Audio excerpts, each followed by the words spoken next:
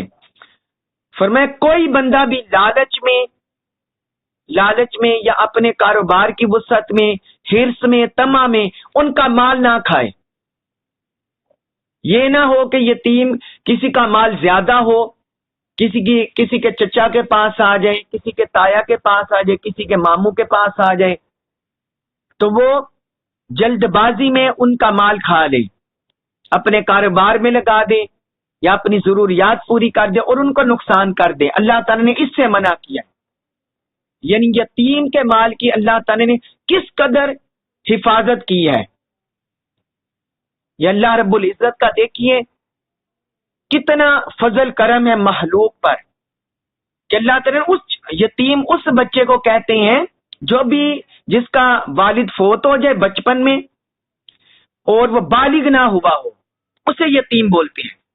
تو اللہ تعالیٰ نے ان کے حقوق کی کس قدر حفاظت کی ہے، ان کے حقوق کا کس قدر خیال رکھا ہے، اور اسلام میں کس قدر خیال رکھا گیا ہے۔ تو فرمایا کہ تم فضول خرچی میں اور جلد بازی میں ان کا مال مت کھاؤ، اور پھر آگے مزید حکم دے دیا۔ فرمایا جو تم میں سے غنی ہو، مالدار ہو، وہ یتیم بچے کی کفالت کر رہا ہو، تو وہ یتیم کا مال کھانے سے بچے، وہ اس کا مال کھانے سے بچے، وہ نیکیاں کمائے، وہ اپنا مال یتیم پر خرچ کرے، اس سے اسے نیکیاں ملے گی، اللہ کے ہاں اجر ملے گا، قربت ملے گی۔ تو فرمایا وہ بچے۔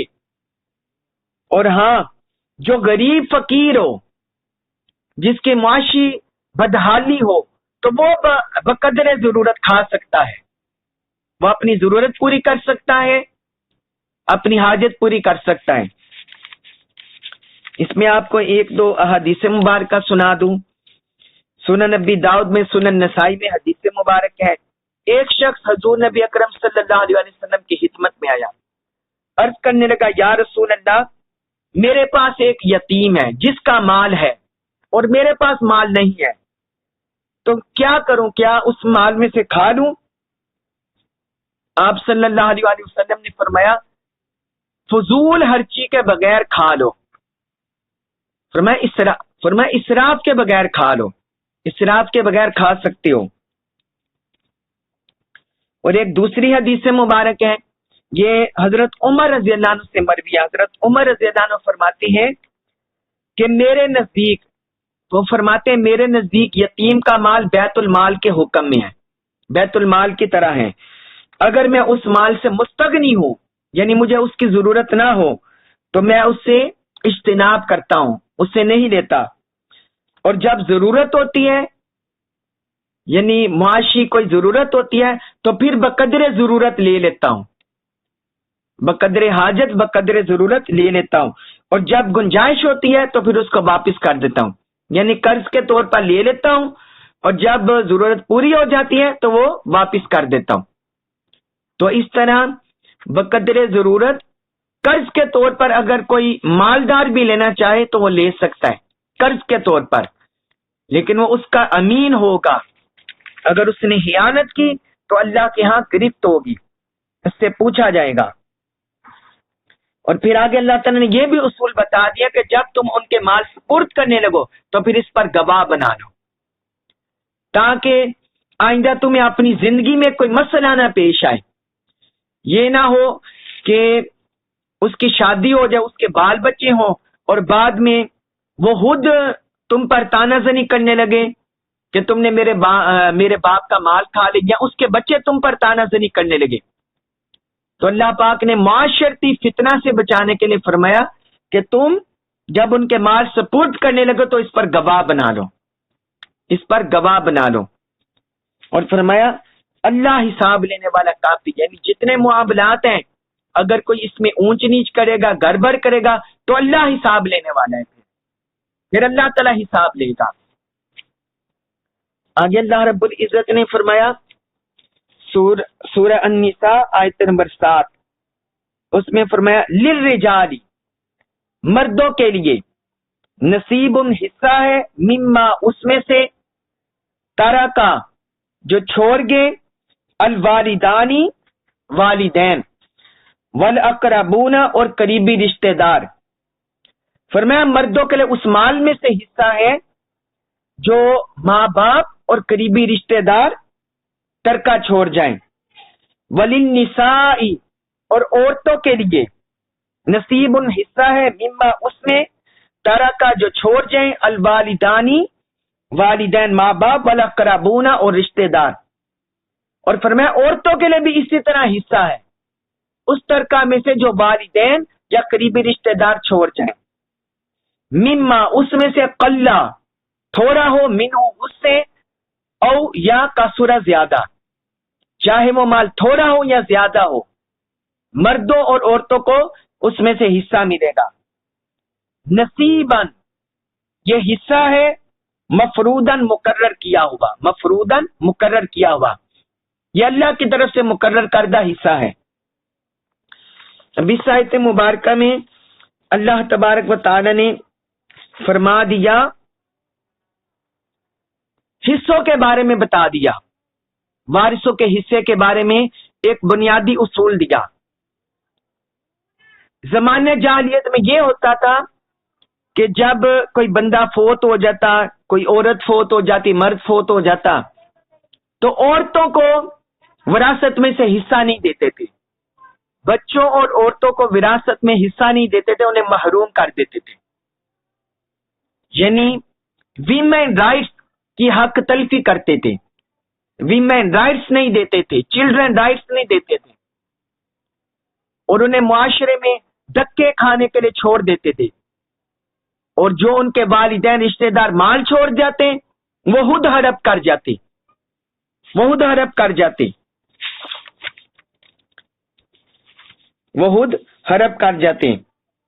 ایک حضرت اکرمہ نے بیان کیا ہے کہ ایک عورت کا خاوند فوت ہو گیا تو وہ حضور کی خدمت میں حاضر ہو گئی. یا رسول اللہ میرا خاوند فوت ہو گیا ہے اور اس نے مجھ کو اور ایک بیٹی کو چھوڑا ہے. مجھے چھوڑا اور ایک بیٹی چھوڑی ہے اور ہم کو وارث نہیں بنایا.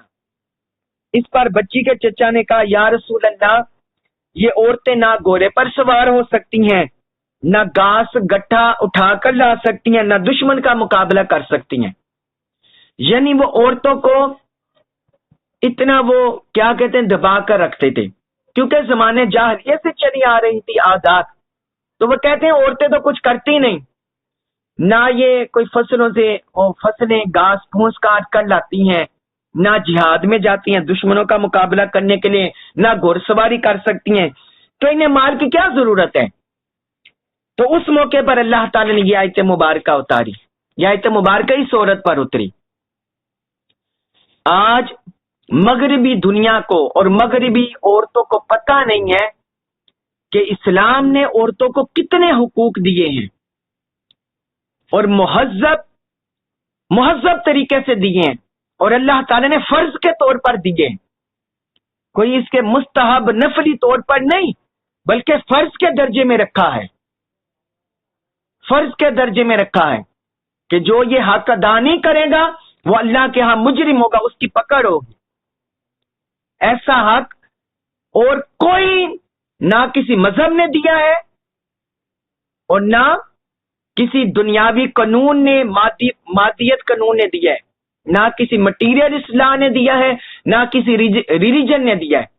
جیسے حقوق اسلام نے خواتین کو دیے تو اس موقع پر یہ آیت مبارکہ اتری. تو جیسے اللہ تعالی نے مردوں کے لیے حصہ فرمایا کہ جو ان کے والدین یا قریبی رشتہ دار چھوڑ جائیں جس طرح مردوں کے لیے حصہ ہے وراثت میں اسی طرح فرمایا عورتوں کے لیے بھی حصہ ہے. اور فرمایا نصیبا مما قل منه او کثر چاہے تھوڑا ہو یا زیادہ ہو چاہے مال تھوڑا ہو یا زیادہ ہو. تھوڑا مال کہہ کے انہیں نظر انداز نہیں کر سکتے. فرمایا تھوڑا ہو یا زیادہ ہو اس میں حصہ ہوگا. اور فرمایا نصیبا مفروضا یہ اللہ کی طرف سے مقرر کردہ حصہ ہے. یہ اللہ تعالی نے معاشرے سے ظلم مٹانے کے لیے اور عورتوں کو ایک مقام دلانے کے لیے منصب اور خودداری یہ ان کے اندر اللہ تبارک و تعالی نے اس طرح ان کے حقوق کی حفاظت کی ہے. اور پھر حضرت ابن عباس رضی اللہ عنہ، یہاں میں آپ کو ایک اور وراثت کا اصول بتا دوں، تقسیم وراثت کا، کہ جو قریبی رشتہ دار جتنا زیادہ میت کے قریب ہوتا ہے اس کا حق پہلے ہوتا ہے، اور جو دور کا رشتہ دار ہوتا ہے اس کا حق بعد میں ہوتا ہے. قریبی رشتہ دار کا حق پہلے ہوتا ہے اور دور والے کا حق بعد میں ہوتا ہے. مثلا آپ بات سمجھیں، کوئی بندہ فوت ہو گیا، اس کی اولاد ہے، بیٹا بیٹی ہے، اس کے والدین ہیں، اس کے میاں بیوی ہے، تو یہ پہلے حقدار ہیں، یہ وراثت میں پہلے حصہ پائیں گے. ہاں اگر کوئی بیٹا بیٹی ہے زندہ اور اگر کوئی وفات پا گیا ہے، کوئی اس کا بیٹا وفات پا گیا لیکن اس کے پوتے پوتیاں ہیں، لیکن بیٹا اس کا زندگی میں وفات پا گیا، تو اس کے پوتے پوتیوں کو حصہ نہیں ملے گا. اس کے پوتے پوتیوں کو حصہ نہیں ملے گا. جو اس کے زندہ بیٹا بیٹی ہیں وہ سب سے پہلے حقدار ہوں گے. ہاں اگر وصیت میں ان کا حصہ رکھنا چاہے وہ رکھ سکتا ہے. وہ آگے آ رہے ہیں، وہ میں آپ کو بتاتا ہوں. یہاں آپ کو ایک اصولی قاعدہ بتا دیا کہ جو جتنا زیادہ قریبی رشتہ ہوتا ہے اس کا پہلے حق ہوتا ہے، باقیوں کا بعد میں حق ہوتا ہے. حضور نبی اکرم صلی اللہ علیہ وسلم کی حدیث مبارک ہے، فرمایا فرائض اہل فرائض کو لاحق کر دو. فرمایا حصے داروں کو ان کے حصے دے دو، حصے ان کے حصے داروں کو دے دو. اور اس کے بعد جو ترکہ بچے، اس کے بعد جو ترکہ باقی بچے وہ میت کے سب سے قریب مرد کو دے دو. جو میت کا سب سے قریب مرد ہو، پھر فرمایا یعنی پہلے جو حصے دار ہیں ان کو دے دو، اور جو باقی بچے وہ بعد میں میت کا قریب دیکھو کون ہے مرد تو اس کو دو. یہ صحیح البخاری میں حدیث ہے. آگے اللہ تعالی نے فرمایا سورہ النساء آیت نمبر 8، اس میں فرمایا وَإِذَا، اور جب، حَضَرَ، وَإِذَا اور جب، حَضَرَ موجود ہو، حاضر ہو، القسمت وراثت کے موقع پر، تقسیم وراثت کے موقع پر، اولو القربہ قریبی رشتہ دار، والیتامى اور یتیم، والمساکین اور مسکین. فرمایا تقسیم وراثت کے وقت اگر قریبی رشتہ دار موجود ہو، یتیم موجود ہو اور مساکین موجود ہو، فارزقوہم تو تم کھلاؤ انہیں منہ اس میں سے، اس تقسیم وراثت میں سے، اس وراثت کے ترکہ میں سے اسے کھلاؤ، انہیں کھلاؤ. وقولو اور تم کہو، لہم ان کے لیے، قولم بات، معروفاً اچھی، اور تم ان سے نیک بات کہو، اچھی بات کہو. اب اس آیت مبارکہ میں اللہ رب العزت نے فرمایا ہے کہ اگر تقسیم وراثت کوئی بندہ کر رہا ہے، کسی میت کی تقسیم وراثت ہو رہی ہے، تو وہاں کچھ ایسے رشتہ دار یتیم مسکین جمع ہو جائیں جن کا وراثت میں حصہ نہیں بنتا، جن کا وراثت میں حصہ نہیں بنتا، وہ وہاں جمع ہو جائیں. تو اللہ تعالی نے فرمایا کہ تم پھر ان کو اس مال میں سے کھلاؤ، یعنی ان کی دعوت کرو، ان کی دعوت کرو. یہ مستحب عمل ہے، نیکی کا عمل ہے، یہ نیکی کا عمل ہے.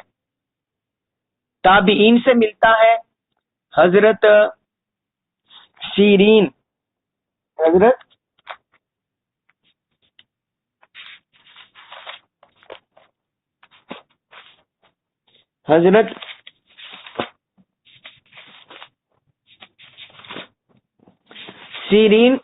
سیرین ایک تابعی گزرے، ان سے ملتا ہے. ان کی جب مال کا وقت آیا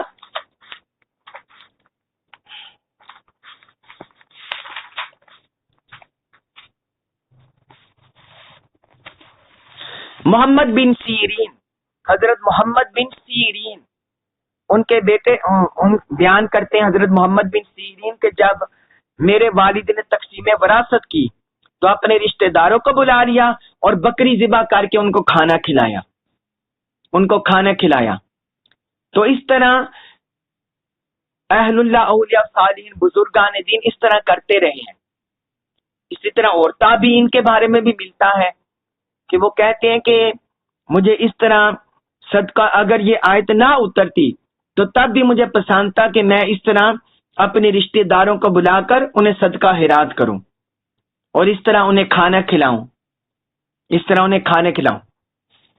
اس سے بعض علماء نے یہ بھی مسئلہ نکالا ہے، یہ بھی مسئلہ حل کیا ہے کہ جو میت کی طرف سے تیسرا کیا جاتا ہے ایصال ثواب کے لیے، میت کی طرف سے جو تیسرا کیا جاتا ہے اس کے ایصال ثواب کے لیے، اور اس میں رشتہ داروں کو دعوت دی جاتی ہے، تو یہ آیت مبارکہ سے بھی اس عمل کے مستحب ہونے کا ایک ثبوت ملتا ہے، اس عمل کے مستحب ہونے کا ثبوت ملتا ہے کہ اس میں تقسیم وراثت کی تو بات ہو رہی ہے، لیکن اللہ پاک اس میت کی طرف سے فرما رہے کہ میت کے مال میں سے کھلاؤ،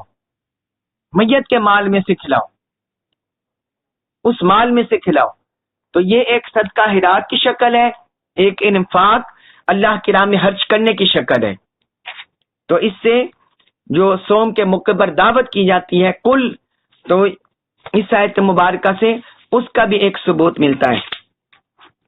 پھر آگے اللہ تعالی نے فرمایا سورۃ النساء آیت نمبر 9 فرمایا وَلْيَخْشَى، اور ڈرنا چاہیے، الذین ان لوگوں کو، لو اگر تارکو وہ چھوڑ جاتے، من سے خلفہم اپنے پیچھے.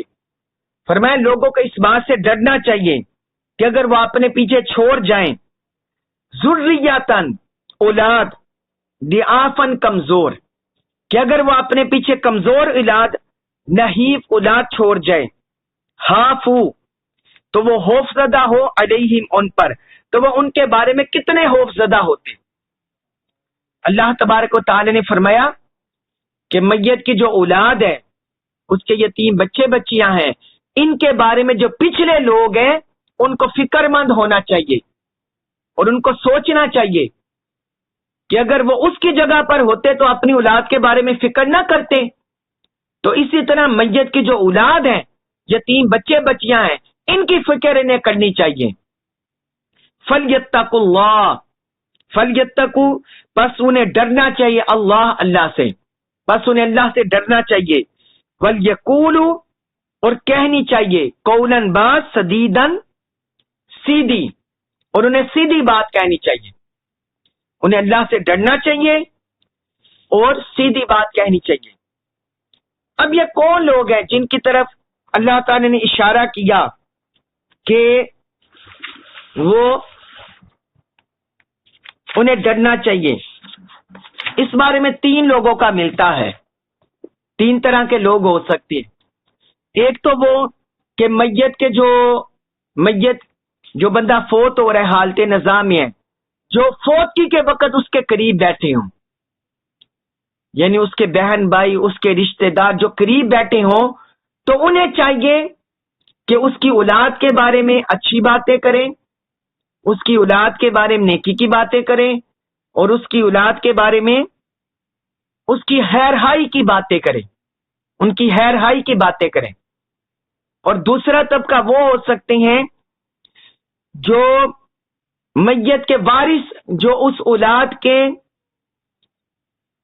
کفیل بن رہے ہوں، جو اس اولاد کے کفیل بن رہے ہوں، ان کی طرف اشارہ ہے کہ جو کفیل بن رہے ہیں اس میت کی اولاد کے، تو انہیں اس کے بچوں کے ساتھ نیک سلوک کرنا چاہیے، خیرخواہی کرنی چاہیے، حسن سلوک کرنا چاہیے، ان پر ظلم نہیں کرنا چاہیے.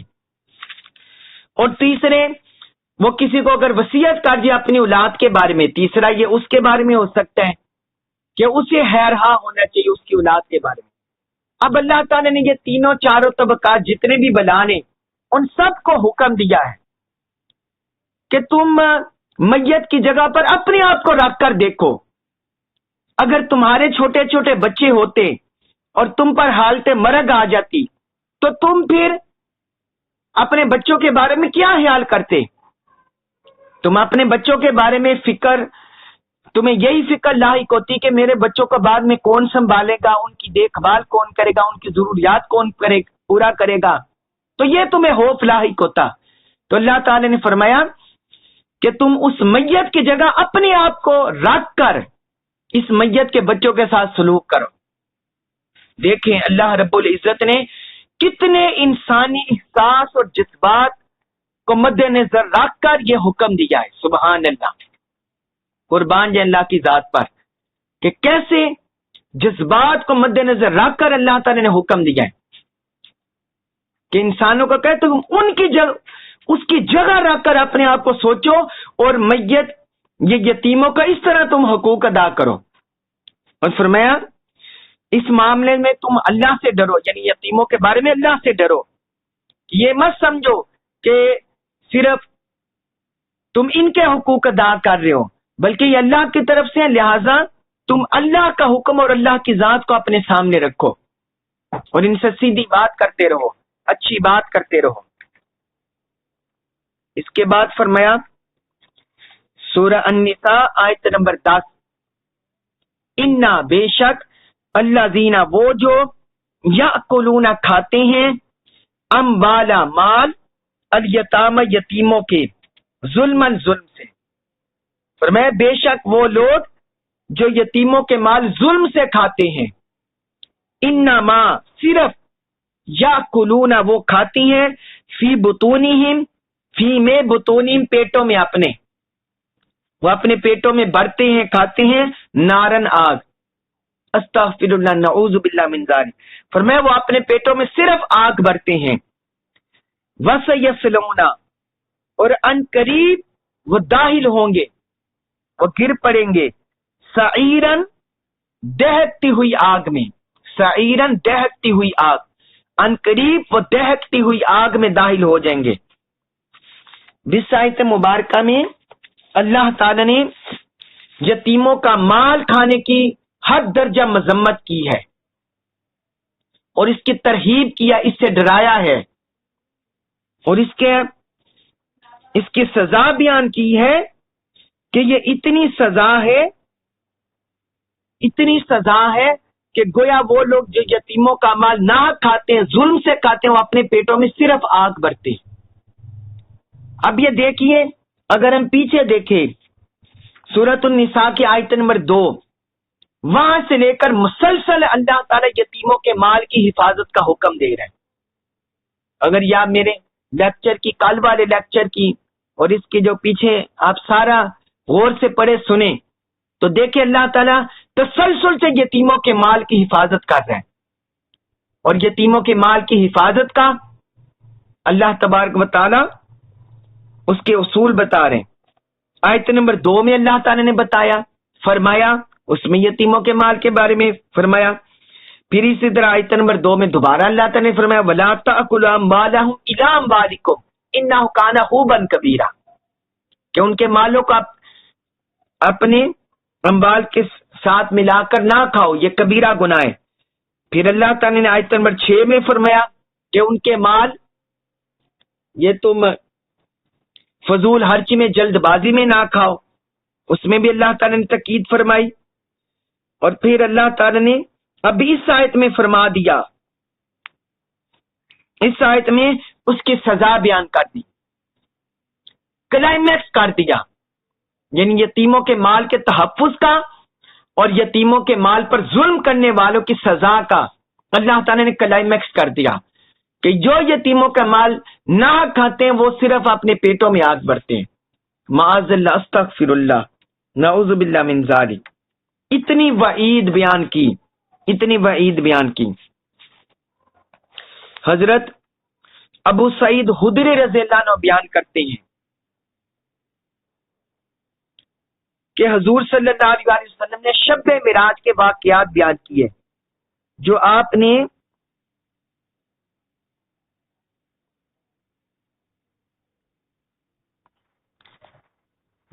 نے جہنم کا منظر دیکھا